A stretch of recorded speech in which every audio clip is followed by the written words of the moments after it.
Marcus had always been curious about the old warehouse on the outskirts of town. People said it was abandoned, haunted even, but he never believed in ghost stories. He believed in possibilities. And today, curiosity pulled him toward its rusty doors. The wind whispered through the cracks, carrying hints of dust and forgotten machinery, but something deeper, something almost electric, drew him inside. He stepped in, flashlight flickering, heart racing. The interior was vast, echoing every footstep like a cavern. Shadows danced across walls, but in the far corner something glowed. A cube floating just above the ground pulsed faintly as if breathing. Marcus blinked. Objects don't float, he reminded himself, but this was different. The cube felt alive, humming a rhythm that made the air vibrate softly against his skin. Tentatively, he reached out, and the moment his fingers brushed its surface, the warehouse dissolved. Marcus blinked again and found himself standing in a place that wasn't a place, a plateau surrounded by swirling clouds and floating lights. The ground shimmered under his feet, yet he could see no end, no horizon. Panic rose in his chest, but so did excitement. He realized he had entered something beyond understanding, beyond rules. And somewhere deep down, he knew this was exactly where he needed to be. He wandered the plateau, each step making the air ripple like water. Strange figures moved in the mist, glimpses of shadows that didn't quite long. One shadow, however, didn't vanish. It hovered, waiting, and then spoke. "You've got guts, kid. Not many make it this far." Marcus froze. The voice was calm, almost casual, but it carried weight. He swallowed, trying to steady himself. Who are you?" The shadow tilted, smirking. "Let's just say I'm someone who's been watching. Someone who knows what you're looking for." Marcus clutched the cube tighter. "I don't know what I'm looking for," he admitted. The figure laughed softly, like wind through leaves. "You will. And trust me, it's not about finding answers, it's about asking the right questions. Step carefully, kid. The wrong question can trap you." The words hung heavy in the air as Marcus noticed the plateau stretched endlessly. Shapes moved in the clouds, whispers echoing, guiding, or maybe taunting him. Hours, or maybe minutes. Time didn't exist here. Passed as Marcus navigated strange bridges of light and patches of mist that seemed alive. He tripped more than once, caught himself on unseen surfaces, and learned quickly to trust his instincts. The cube pulsed in response, like a heartbeat in his palm, encouraging him forward, urging him to keep moving despite fear and doubt. Each step became a rhythm, a dance with the unknown. Then came the first trial, a narrow bridge suspended over a void, so dark Marcus couldn't see its bottom. Every instinct screamed to turn back, but then a voice echoed from the mist, familiar yet distant. "Come on, Marcus. You got this." It was his own voice. Not literally, but somehow it carried his own determination. He took a step, then another, and as he walked, the bridge seemed to respond, glowing softly with each heartbeat. Fear still clawed at him, but courage, raw and stubborn, drove him onward. At the plateau's center, Marcus encountered a figure resembling him. Mini Marcus, as he quickly dubbed it, hovered, arms crossed, eyes sharp with intensity. "Hey, rookie," the figure said. "You made it this far. Not bad." Marcus blinked. "You're me." Mini Marcus smirked. "Sorta. Think of me as the version that figured things out. The one you've been chasing without realizing it."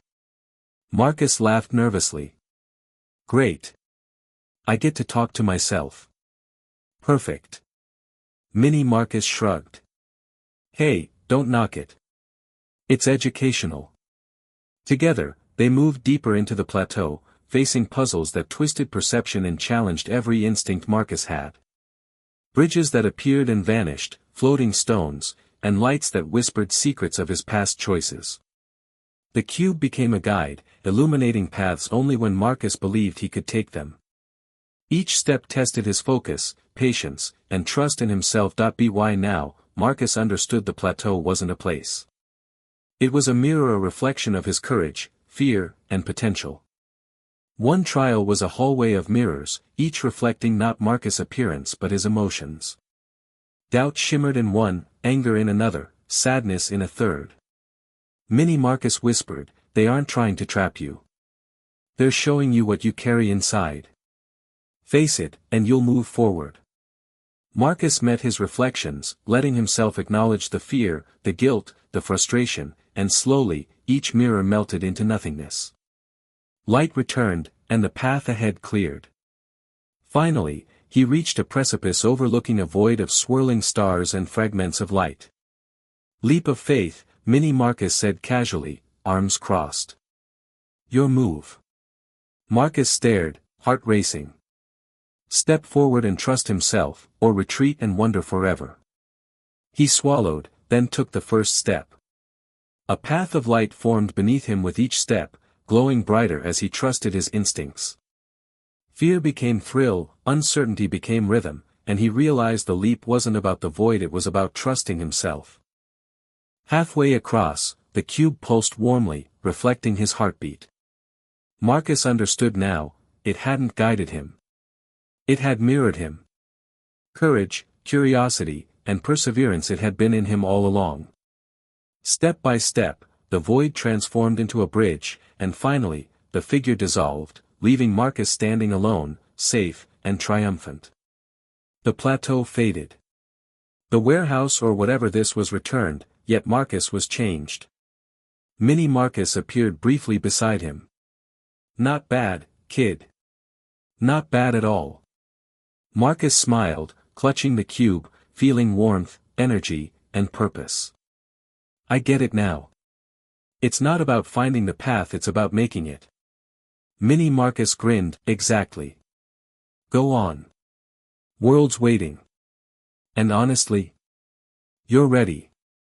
Marcus took a final look around, then walked back into the familiar corridor, carrying lessons, courage, and the knowledge that sometimes the scariest steps lead to the most epic discoveries. He felt unstoppable. He reflected on the cube's hum, realizing it had been responding to him all along, not leading him. His instincts, bravery, and curiosity had created the path.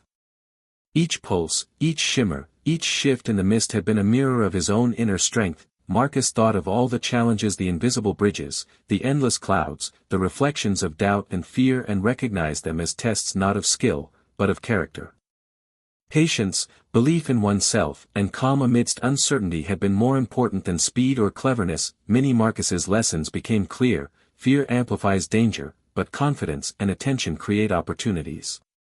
Every decision, small or large, shaped the plateau's response. Marcus realized he hadn't been navigating a mystical space, he had been navigating himself. Memories of past hesitation surfaced, and he understood why the plateau mirrored those emotions. Shadows of self-doubt, echoes of fear, and whispers of curiosity were all entwined.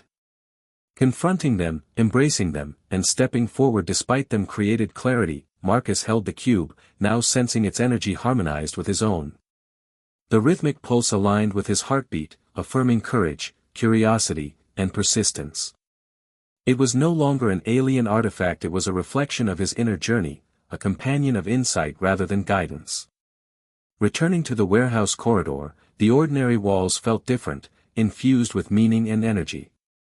Every shadow, every creak, every whisper of wind reminded him of the plateau, the trials, and the triumphs. The world seemed full of possibilities, with courage opening doors that fear had previously closed. That he realized the plateau wasn't just a mystical test, it was a teaching space. Lessons in trust, self-reliance, and awareness were embedded in every step he had taken. Each puzzle, every reflection, and each challenge was designed to illuminate inner strengths he hadn't fully recognized. Mini Marcus's final words lingered in his mind: "It's not about finding the path, it's about making it." Marcus understood now that life, opportunities, and challenges were much the same. Paths aren't given, they're created through courage, action, and persistence. As he walked deeper into the warehouse, the cube glowed softly in his hand. Marcus felt not only exhilaration, but profound understanding. The fear that had accompanied him before had transformed into anticipation, excitement, and readiness for whatever came next. Each step reinforced lessons learned. Obstacles outside mirrored obstacles inside. The plateau had prepared him for real-world uncertainty, moments where instinct, patience, and courage must guide him without clear rules or visible paths. Marcus breathed deeply, feeling the warehouse shift subtly with each movement, as if acknowledging his transformation. Shadows were no longer threatening, Vithi were guides, reminders, and echoes of his own growth, reflections of bravery and curiosity he had cultivated. He realized that courage and curiosity were intertwined. One demanded the other, and the cube's pulse was a constant reminder. Every choice, whether stepping forward into the unknown or trusting instinct over hesitation, had created the bridge he needed to traverse. Marcus paused, reflecting on his journey. The warehouse, the plateau, Mini Marcus, and the cube all were tools to help him recognize his potential. Understanding, belief in self, and taking deliberate steps toward fear had made him stronger, wiser, and prepared for challenges beyond imagination. Finally, he emerged from the warehouse fully changed. Clutching the cube, Marcus walked into the outside world with confidence, purpose, and courage. He knew now that the path was not given, it was made, step by step. And sometimes, the scariest steps led to the most epic discoveries. He felt unstoppable, ready to face the world, and eager for the journeys ahead.